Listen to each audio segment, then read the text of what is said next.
দর্শক এই বিষয়ে নিয়ে আরও খবরাখবর জানাতে সেখান থেকে আমাদের সাথে সরাসরি যুক্ত হচ্ছেন সহকর্মীরা। শুরুতেই আমরা চলে যাব বগুড়া ৬ আসনে রয়েছেন আশিকিন প্রিন্সের কাছে।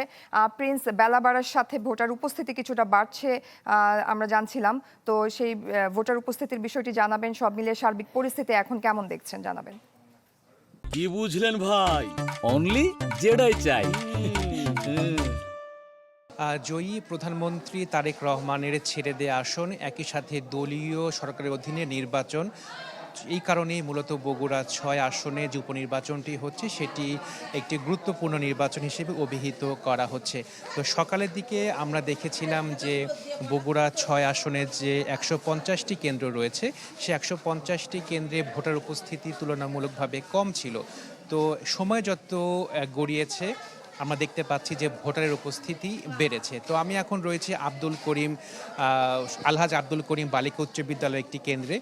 এই কেন্দ্রে যে প্রিজাইডিং অফিসার রয়েছেন শামীম হোসেন, তার সাথে আমি একটু কথা বলতে চাই। তো আপনার যে কেন্দ্রটি রয়েছে এখানে ভোটার উপস্থিতি কীরকম এবং এই সময়টাতে যতটুকু ভোট হয়েছে কতজন ভোটার ভোট দিয়েছেন?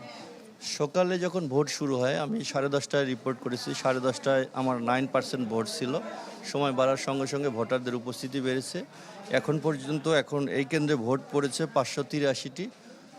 ভোটারের 18% ভোট এখানে ভোট দিয়েছে। আমি আশা করছি যে সময় বাড়লে আরও ভোটারের উপস্থিতি বাড়বে এবং ভোটারের হারও বাড়বে ইনশাল্লাহ। একটা নিরাপত্তা বা ভোটের পরিবেশটা কীরকম আছে? এখানে খুবই চমৎকার, নিশ্চিদ্র পরিবেশে, সুষ্ঠু এবং নিরপেক্ষ পরিবেশে ভোটাররা সুন্দর পরিবেশে ভোট প্রদান করছে। ধন্যবাদ আপনাকে। তো জয়ী শুনলেন যে প্রিজাইডিং অফিসার যে কথাটি বলছে যে এখন পর্যন্ত মোট ভোটারের 18% ভোট এই কেন্দ্রে পড়েছে এবং যেসব ভোটাররা ভোট দিয়েছেন তারা বলছেন যে সবাই তাদের নিজের পছন্দের প্রার্থীকে ভোট দিতে পেরেছেন এবং সুষ্ঠুভাবে তারা ভোটটি দিতে পেরেছেন।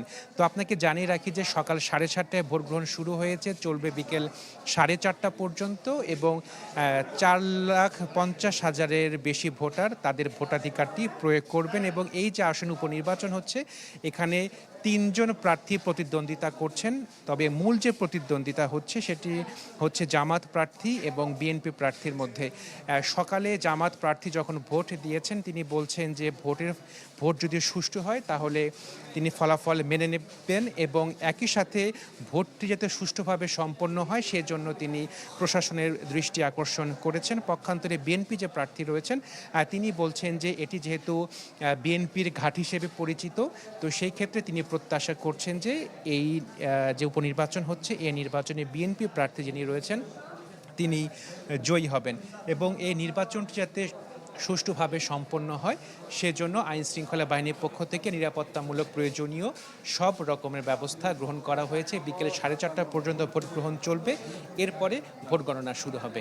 জয়ী প্রিন্স, ধন্যবাদ আপনাকে। দর্শক, আমাদের আরেক সহকর্মী আশরাফুল আলম আকাশ যুক্ত হয়েছেন বগুড়া শেরপুর 3 আসন থেকে। আকাশ, আপনার কাছে একই বিষয়ে জানতে চাবো যে আপনি যে কেন্দ্রে রয়েছেন সেখানে ভোটার উপস্থিতিটা কেমন দেখছেন, আর এখানকার জামায়াত প্রার্থী কিছু অভিযোগ করেছেন ভোট কেন্দ্রের অনিয়ম নিয়ে, তো সেগুলো একটু আমাদেরকে জানাবেন।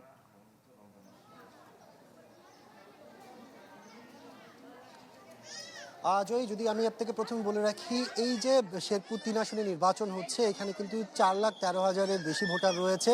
সব মিলে এখন পর্যন্ত সকাল থেকে স্বতঃস্ফূর্তভাবে কিন্তু যারা ভোটাররা আছেন তারা কিন্তু এখানে আসছেন ভোট দেওয়ার জন্য। তাদের প্রত্যেকের মধ্যে একটু উৎসাহ উদ্দীপনা কাজ করছে, তারা এখানে ভোট দিবেন। সব মিলে বলা যায় এখন পর্যন্ত কোনো ধরনের অপ্রীতিকর ঘটনা ঘটেনি, তবে বেশ কিছু জায়গায় বেশ কিছু বিচ্যুতি আমাদের চোখে পড়েছে। যেমন আমি এখন যে কেন্দ্রটিতে আছি এই কেন্দ্রের কথা যদি বলি, এটা নয়াপাড়া কেন্দ্র বলে, যদি এখানে কথা বলি এখানে 4,623 জন ভোটার মূলত রয়েছেন। আর যদি এখানকার যে কয়েকজনের সাথে আমরা কথা বলে যেটা দেখেছি, যারা আসলে ভোটার, অনেকে এনআইডি কার্ড টানছেন না, তাদের হাতে দেওয়া একটি ভোটার স্লিপ নিয়ে তারা মূলত এখানে আসছেন। অনেকের ক্ষেত্রে যেটা হয়েছে যে ভেতরে যে ভোটার তালিকা রয়েছে ছবি সহ, সেই তালিকায় কিন্তু পোলিং কর্মকর্তা যিনি আছেন তিনি কিন্তু অনেকের ক্ষেত্রে আমরা দেখছি যে মিল পাচ্ছেন না। সেক্ষেত্রে আসলে যারা ভোটার আছেন তাদের একটু ভোগান্তি হচ্ছে। আবার এমনও অভিযোগ আছে কয়েক ক্ষেত্রে যে কোনো মিল না থাকলেও কয়েকজনকে আসলে ভোট দেওয়ার সুযোগ দেওয়া হয়েছে, এই ধরনের অভিযোগ আছে। আমরা এখানে একজন পোলিং কর্মকর্তার সাথে কথা বলবো, আপনার সাথে একটু কথা বলবো। একটু আগে একজন মহিলা এসেছিলেন যার আসলে ভোটের যে নাম্বারটা সেটার সাথে আপনার এইটা মিল ছিল না, এরকম এর আগেও কয়েকজন নাকি ভোট দিতে দিয়েছেন আপনার। ওনারা আসলে বলতে ভুল করে নাম ঠিকানা ঠিকভাবে না বলাতে যার জন্য এরকম হচ্ছে আর কি।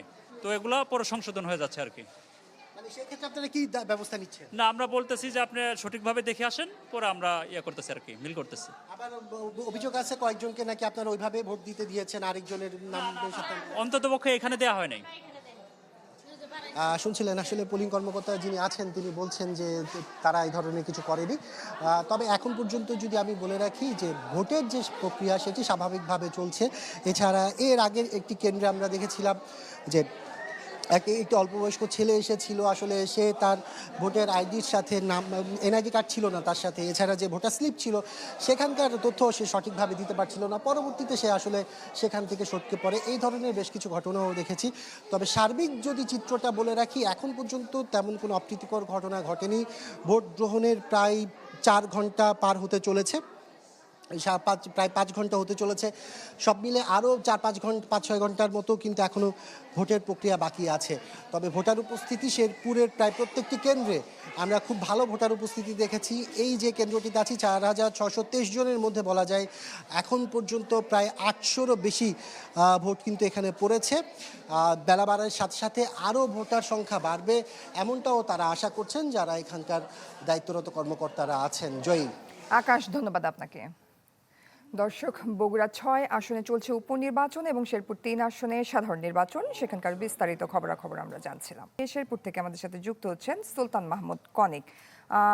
কনিক, এখন আপনি যেখানে আছেন সেখানকার ভোটার উপস্থিতি কেমন দেখছেন? ভোটারদের এবং প্রার্থীদের কারো কোনো অভিযোগ আছে কিনা এখন পর্যন্ত জানাবেন।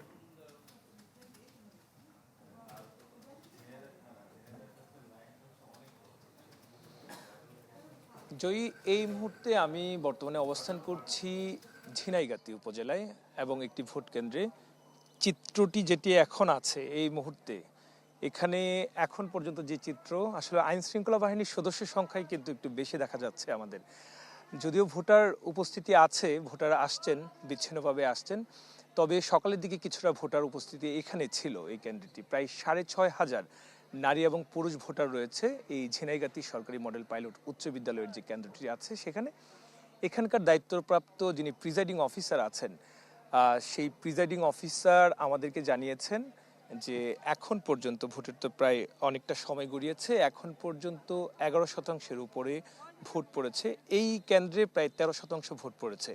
আর রিটার্নিং কর্মকর্তা যিনি আছেন, পুরো জেলার যে 128টি মানে মোট আসনে, এই আসনের যে শেরপুর 3 আসনের যে 128টি ভোট কেন্দ্রে যেখানে ভোট হচ্ছে, সেখানে 10টা পর্যন্ত, সকাল 10টা পর্যন্ত যে পরিসংখ্যান, সেখানে তিনি আমাদেরকে জানিয়েছেন প্রায় 11.3% মতো ভোট পড়েছে।